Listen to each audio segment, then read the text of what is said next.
Good day. The lesson for today, Geometry Semester 1, 5.21, the study of chords, should say in a circle.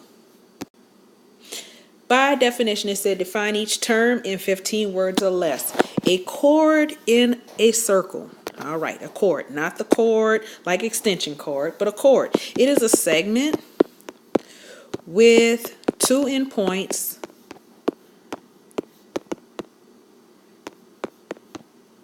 on a circle.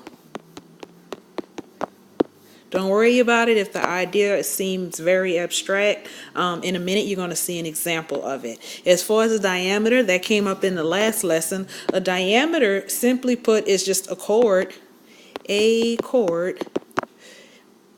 that passes through the center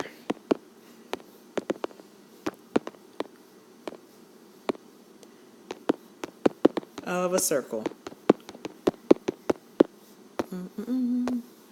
All right, so that's what a chord is. A diameter is a chord that passes through the center of a circle. Direction says draw 3 chords and 3 diameters on the circle below. Label their endpoints. Use notation to name each chord and a diameter. So just as part of a review, I'm going to call this circle here. This is going to be circle A. And for my chords, let's get some lines. Okay, I went ahead and drew my chords like such. So just imagine that the lines are super duper straight even though they're not. So here we go. The first chord that I want to name is BC. BC is a chord because it's a segment with 2 endpoints on a circle. EF is another chord because it has 2 endpoints on a circle. And a special chord that I went ahead and drew in kind of as like a bonus is DE. DE is also a chord because it has 2 endpoints on a circle. Now if I was to be creative and redrew D, D, A, E, like it is on circle A, chords, this right here is circle A over here, named by the center point. That's it. It's a circle A as well. Circle A. But this circle A is going to have a few different things. Well, I'll leave it as circle A. All right. Let's say I have another line. Whoops. That one is not exactly a chord. And let's give a good reason. So I'm going to say F, G. All right. So D. D. I'm pressing buttons I don't want to press. So DE is a diameter and it's also a chord because DE it's a diameter because it passes through the center and it has 2 endpoints on a circle. But it's also a chord just like over here because it simply has 2 endpoints on a circle. So what you see here is diameters are chords, but not all chords are diameters. So let's give an example. FG would not be a diameter because it doesn't pass through the center, but it does have 2 endpoints on a circle. So let's draw a better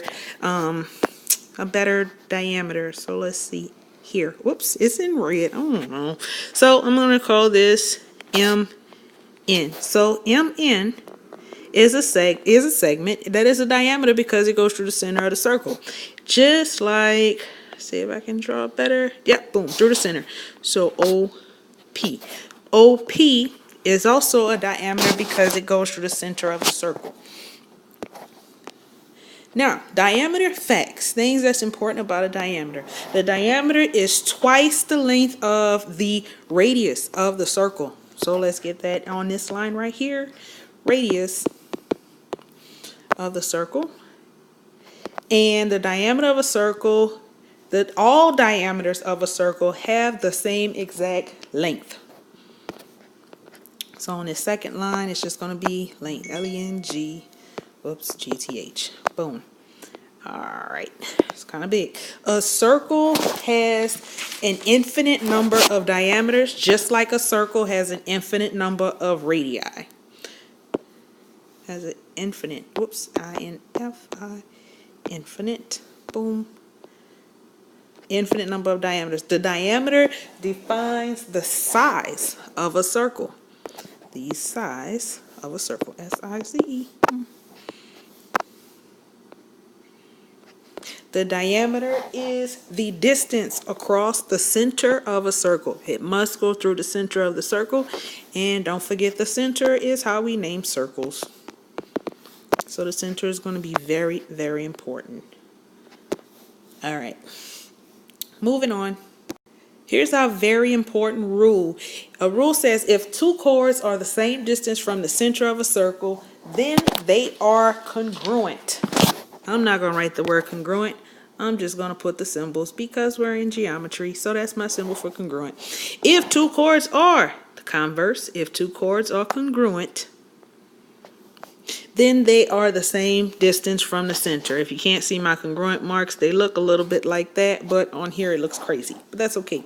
So we're going to use a diagram to complete the facts and conclude and make a conclusion. We're going to draw a conclusion. That's upper level thinking. So here's our picture. See if I can get it a little smaller so it fits. Okay, so here's our picture. We have circle O. Look at that. That's a good review. This is going to be circle O. In circle, whoops, that looks really bad. Circle O. All right, in circle O, AC and FD are chords on circle O. Why are they chords? Because they have endpoints on the circle. So I'm going to just kind of write it over here, and then hopefully we can shift it to right there. They are chords on the circle. AC is 5.91 hundredths from the center on the circle, and FD is 5.91 hundredths from the center on the circle. So both on these lines here, you're going to put the word center. I'm going to put center off to the side, and then I'm just going to draw a line. So on that line is center, and on this line is also center. So facts, things that you know. If two chords are the same distance from the center of the circle, then they are congruent. That's our rule that we just learned up at the top. So two chords, let's get to writing. C-H-O-R-D-S. If two chords are the same distance from the center, let's go ahead and write that one in. Boom. Center, whoops, that's kind of big, of the circle, then they are congruent. So we can say then, in conclusion, we're drawing a conclusion here. Look at us, we're fancy. In conclusion, we can say that AC, which is, whoops, that is not what I wanted to do. AC, which is here, is going to be congruent to FD. And because I write kind of ginormous, I'm going to write it off to the side. So AC is congruent to FD. Reason being, because from the center to those lines, to those chords perpendicular, they're both 5.91. So by rule, if a radius is perpendicular to a chord, then it bisects the chord. If a radius, in the converse, if a radius bisects a chord, then it is perpendicular to that chord. So our word on both of those lines is going to be bisect, B-I-S-E-C-T. Boom. And I'm going to do like I did earlier and just draw a line. So that's bisect.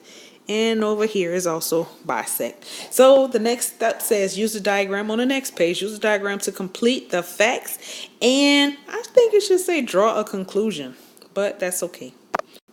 Now, once again, we have circle O right here, named by the center point. This is circle O.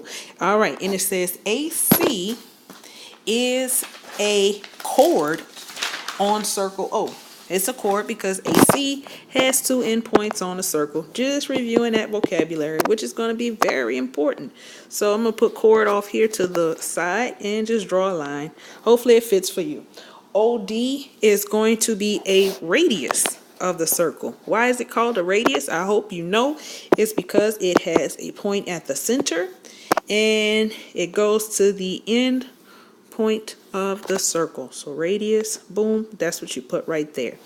AC is perpendicular to OD at point B. All right. So the measure of the segment AB is given right here. Don't let that bother you. You see, oops, that's not what I wanted to do. I wanted to highlight it. The measure of AB is 3.2. So I'm gonna put 3.2. Hope you could see that. It wrote it in red. I was hoping for black. But whoops, 3.2 is what you should have right there. Okay, if a radius is perpendicular, and remember we're in geometry, so we can take the shortcut. If a radius is perpendicular to a chord, then it bisects that chord. Now I'm sorry you're not gonna be able to see the picture at the same time, but you got it on your paper. So in conclusion, what we can say that OD is going to be perpendicular to AC, and the right angle there should have gave that away. B is going to be our midpoint. B is our midpoint. Of the segment AC, the measure of BC, which, whoa, you can actually see it from down here. So BC from here to here is going to be 3.2. Let's make sure we got the right color. Whoops. 3.2, and the whole length all the way across. 3.2 plus 3.2, you guessed it. Not guessed it, but you probably knew it. It's 6.4. So all the way across is 6.4. That concludes the lesson. I would advise you and encourage you to look at the practice problems. If you have any questions, please let me know. Thank you.